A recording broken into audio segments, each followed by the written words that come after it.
basically how we started was we, years ago, like in the early 90s, we had our own chickens and we used to pick the eggs every day and then sell our eggs to people that would come in off the street.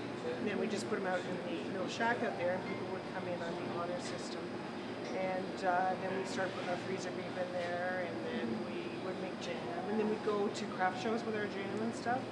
So we got kind of a bit of a following, and then when the farm became available, we thought, well, why don't we open up a butcher shop? Because there seems to be a need for that.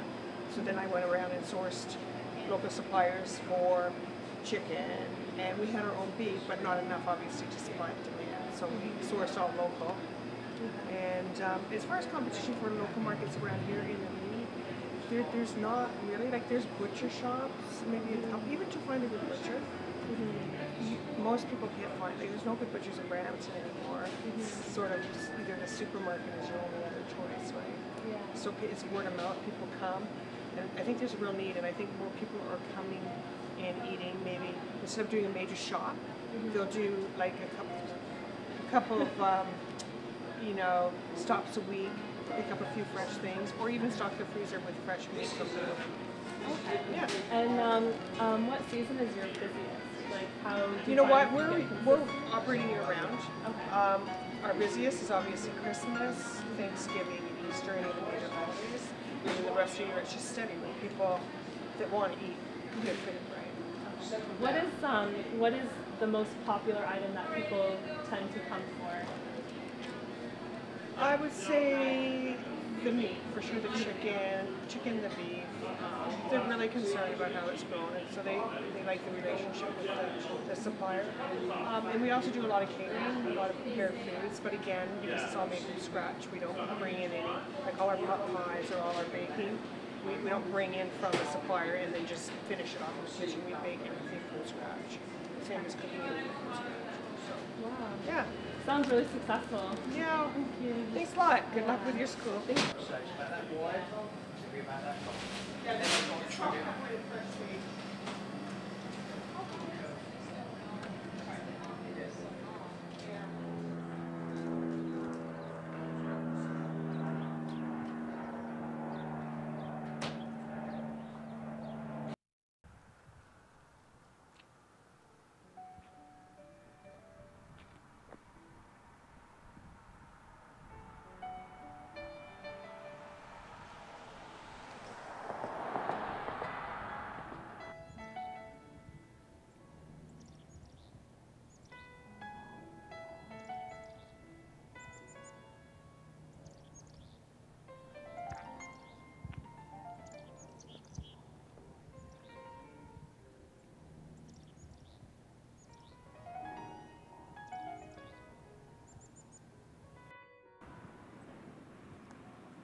So basically this is our wood-fired brick oven. So basically this is sort of like the heart of Spirit Tree. So basically all that happens is the bread bakers come in here about 2 or 3 o'clock in the morning and they light the fire right on the deck.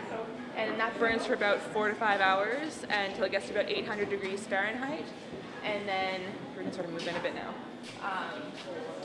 And so they're able to, once it gets to about 800 degrees, they're able to bake right on the deck. So they scrape out all the ash and sort of all the burnt wood and sort of just spray it down with fresh water, and then basically it's good to go for the rest of the day. So we're able to bake all our breads on it, and then once the breads have been made, we can make pizzas on it, we can roast vegetables, we can roast pumpkins for pies, we can roast garlic, do anything that we need with it, as opposed to burning or having an electric oven running all day. And we can do this for about $8 a day worth of wood, and that's about it. So it keeps our hydro bill down, and it's very, very eco-friendly and cost-efficient as well. And it's very, very well insulated as well. So a lot of people think that like by touching it, it'll burn you.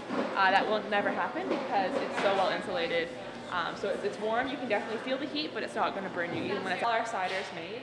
So I'm going to sort of explain how it's made. So basically our apples get brought in on bins, and then they get put into this blue thing here, which is our hydraulic lift. And that just sort of flips the bin up on its side, and all the apples spill out and go onto this rolling conveyor belt. So the apples get rolled around up there, and then where the 2 wooden slats are, that's where the inspector stands. So that person's in charge of picking out any apples that are overly bad, like rotten or mushy or anything like that, just because we want the best apples possible in our cider, because it does affect the flavor depending on how fresh the apple is.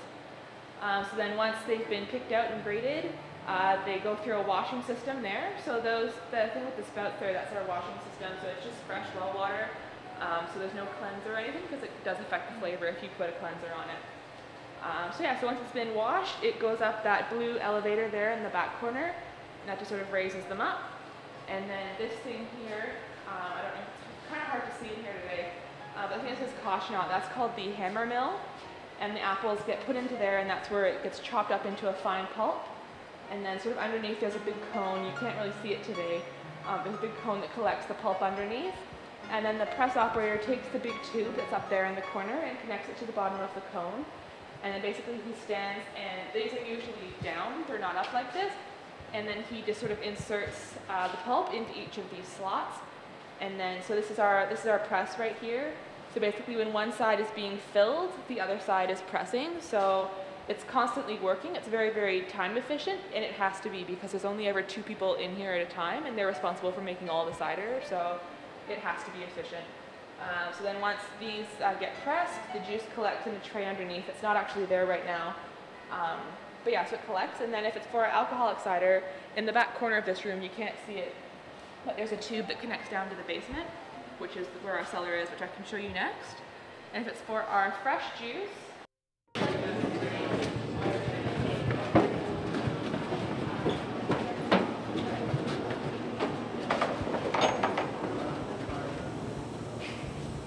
smell, it's really, really pungent in here, so that's the just leave it open. So it's very, very strong, and that's fermentation happening. And so we'll go quickly. So basically, once the cider's been pressed, it comes down in a tube from upstairs, and it gets inserted into one of these tanks. And so basically, all our ciders go through a primary fermentation of 6 to 8 weeks.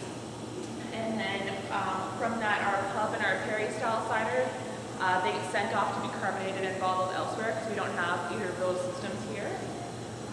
That's the only fermentation that they go through. And then our other ones are our state reserve cider. It goes after primary fermentation, it goes into these oak barrels for the secondary fermentation. These are recycled oak barrels, so it does get a bit of an oaky flavor infused into it as well. So it's almost like a wine style cider. And then our ice style cider, we put into these silver tanks over here.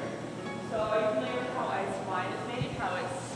Ice wine is the grapes are frozen right on the vine, and then from that they press it and it makes the ice wine. But we can't do that because it doesn't get cold enough for us here, so the apples just rot and fall off the tree. So instead what we do is we freeze the juice instead. What we do is we take the juice and we put it in there, and then we freeze it and shove it in the snow basically in minus 18-degree weather. So a natural freezing process, we're not wasting any extra energy. And so it gets fermented in there, and then once it goes to the primary stage,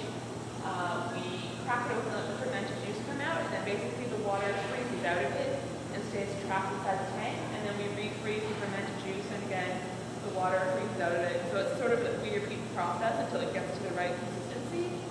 So it does become almost